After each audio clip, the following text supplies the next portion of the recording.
The first thing that you want to do when you're using or reusing a piece of clay is to wedge it.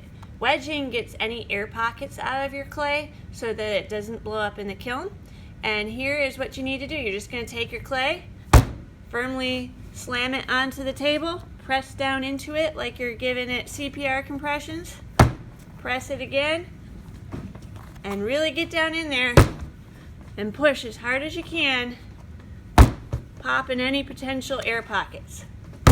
I suggest you do this about 15 to 20 times anytime you get a new piece of clay or reuse the clay. After I've wedged my clay, I'm going to break off a smaller piece and I'm going to pat that into a sphere. After I make the sphere, I want to set up my tools so that I can make what's called a slab. A slab is a flat piece of clay like a pancake. And to make my slabs perfect and the right thickness, I'm going to use a rolling pin and 2 guide sticks. And the guide sticks are the thickness that I want my slab to be. You want to make sure that your rolling pin can roll on top of those 2 guide sticks easily. Place your sphere piece of clay and put your rolling pin on top. I like to wiggle it on top of the clay without using the handles to get started. And I'm just going to roll that out. I like to flip it over and roll out the other side. And at that point, you can use the handles to help you roll. But once it stops rolling, you know you're ready for the next step. It won't roll anymore, and you've got that slab. It's just the right thickness. It's the same as the guide sticks there, so it's not too thin or too thick. And then we're going to take a tube, and it's got that base for the circle that we want to use. And I'm going to take a knife, and I'm going to get my knife wet in water. It makes cutting a little bit easier. And I'm just going to trace that circle. Some people have tried in the past to just press the circle in like a cookie cutter, but that often gets the clay stuck in the tube. So I'm just going to do it this way.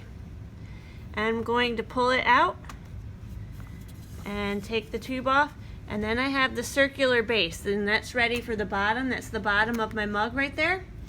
And then I'm going to take this scrap clay and I'm going to put it together with the rest of my clay, and I'm going to wedge it together. So I'm going to take my circle slab and put that off to the side. I have wedged the rest of my clay together, and this time instead of making a sphere, I made it more potato-like because I'm going to need to roll out another slab, but this one I want to be really long because I'm going to make my slab go around the circle that I've already made.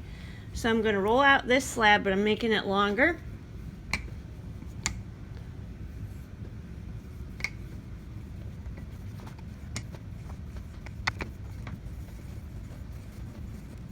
So I've got a really long, skinny slab to make the walls.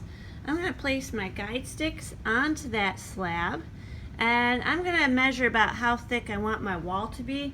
I kind of like it like that. So I'm going to make the lines parallel, and then I'm going to take my knife, put it in that bowl of water again, and I'm going to trace the outside of the guide sticks, drawing a straight line.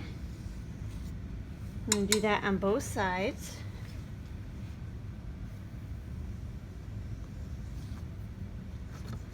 So that when I take them off, I have a flat edge. And then I'm going to trim off the sides here so that I have a rectangle. I'm going to do the same thing with the opposite end. Move that down on the camera so you can see. And you should have a really long rectangle. Now this rectangle needs to be able to fit around the circle that you made previously. And if you did it right, it should go all the way around, and you'll probably have some extra. So once you have figured out how long you need it to be, you can make a little mark there on the side. And I'm going to place that back down on the table.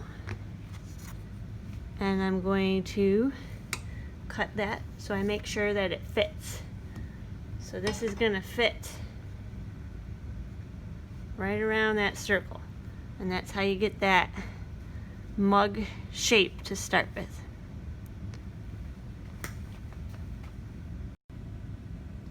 So once we have the walls up, we're going to need to attach that all together, and there's a very specific way that we need to do that if you want to be able to actually use your mug so that the liquid doesn't come out. And we're going to need to make what's called a coil.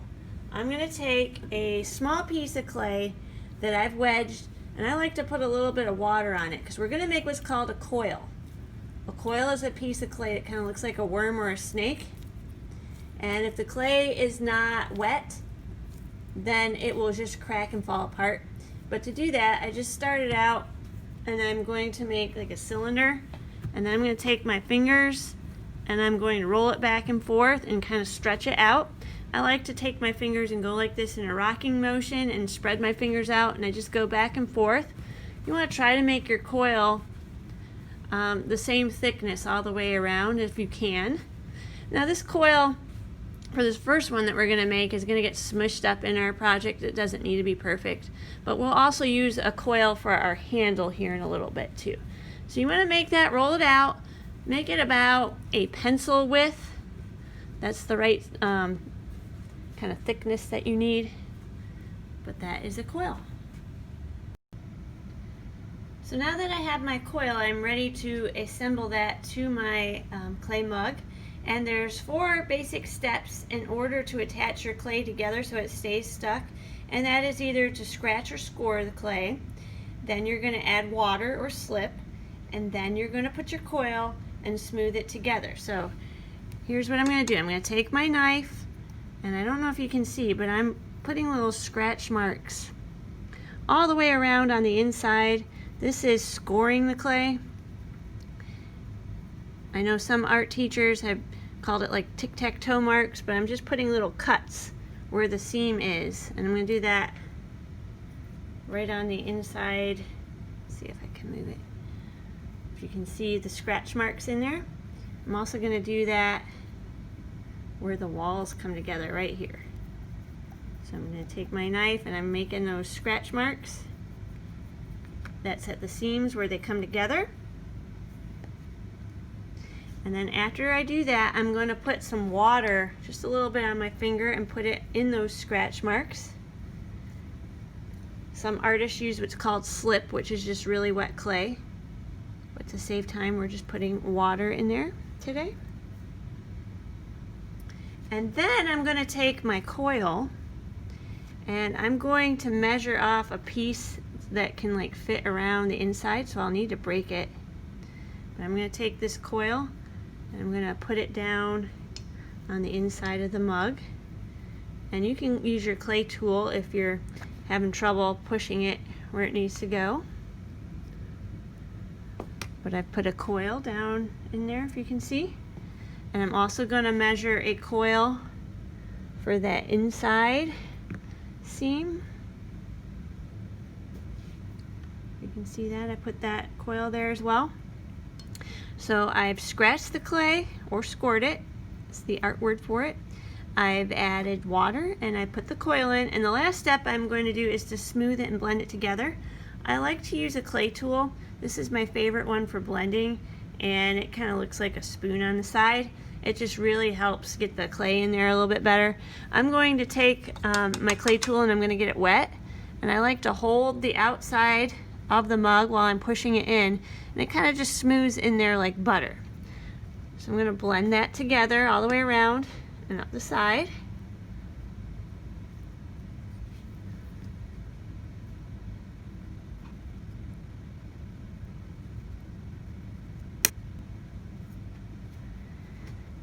And if you've done that correctly, you shouldn't even be able to see the coil anymore. You can take your finger and kind of smooth it out too, but you shouldn't even be able to tell that there was a coil in there. It should be completely smooth.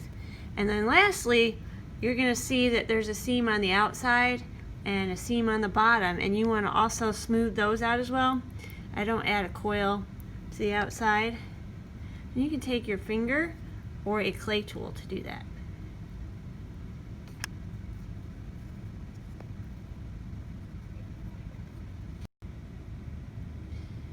So next we need to add our handle, and you have two options. You can either make your handle by making a skinny slab and putting it on that way, and some people like to use a coil, and you need to make sure your coil is thicker than the one that we did earlier.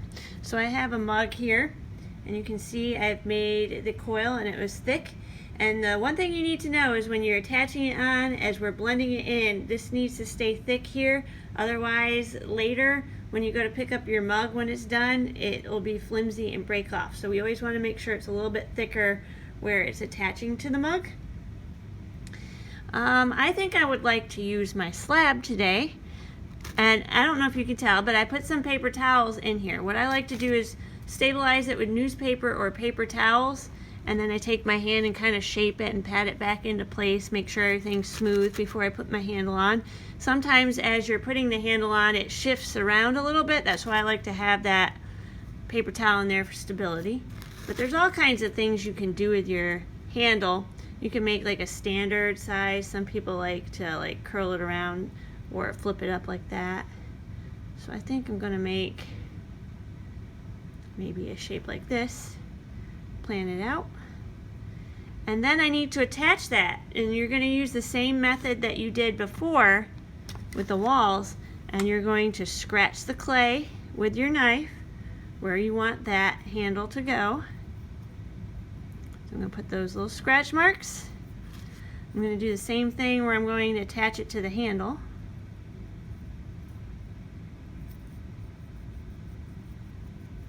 I'm going to add a little bit of water or slip, which is just wet clay. And then I'm going to press that wherever I want to put it. And then I've got to blend it in. So when you're blending in, you got to make sure that the clay doesn't get too thin there. That's what I was talking about. And sometimes what I like to do is add just a little bit more clay. If it looks too thin, I'll just take a really wet piece of clay and I'll put it in there under the handle just to make sure it's thick enough. And you're going to smooth that in. You want to make sure you're smoothing it at the top too. So I'm going to take my clay tool and blend it so it looks like one cohesive piece. And I'm going to smooth that till I get it looking like it's just one piece, so it shouldn't look like two separate pieces. Now you don't want to pick this up when it's wet. It will just fall off. You have to wait till it's dried and come out of the kiln. I'm going to smooth the bottom handle as well. And my hands are kind of dirty, but I want to pick up my other mug and show you that, you know, the one that's done. Make sure you get underneath your handle too. Shape it the way you want it. Blend everything the way you want it, because however it looks now is how it's going to look when it's done. You're going to write your name or your initials on the bottom as well, so we know whose is whose, and it's kind of like signing your artwork. And shape it, and then here's an example of one that I finished, but you can see I made mine look like a tree branch, so I added decorations to the outside. So if you get done early and you want to decorate it, I'll put some examples up of finished mugs so that you can get some ideas how you might want to be creative and artistic. But that's how you make the mug.